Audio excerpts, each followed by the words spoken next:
Oh, sorry, didn't see you there. I was just doing some light reading. Today is your lucky day, folks, because I'm going to show you how to properly destroy a mini fridge properly. Alright guys, so the first step to properly destroying a mini fridge properly is to have your friend Laurel open the fridge.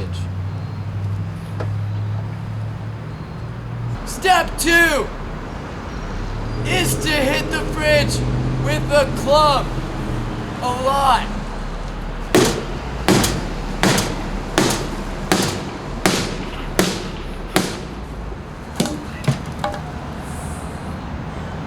Step 3, hit it with a stoplight.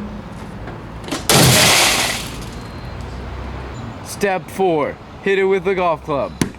Before we move on to step 5, I just wanted to let everybody know that destroying mini fridges is good because they are not as big as regular fridges.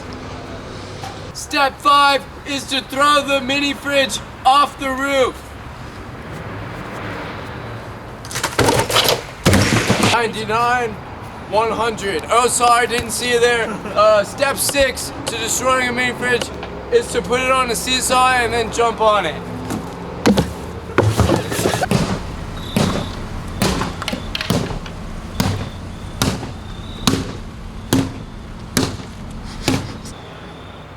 Refrigerator, you stink! Thanks for tuning in today, everybody, to learn the best way to properly break a mini fridge. Hope you put it to good use next time you have to break a mini fridge. And be sure to tune in next week for when we show you how to break a bigger fridge.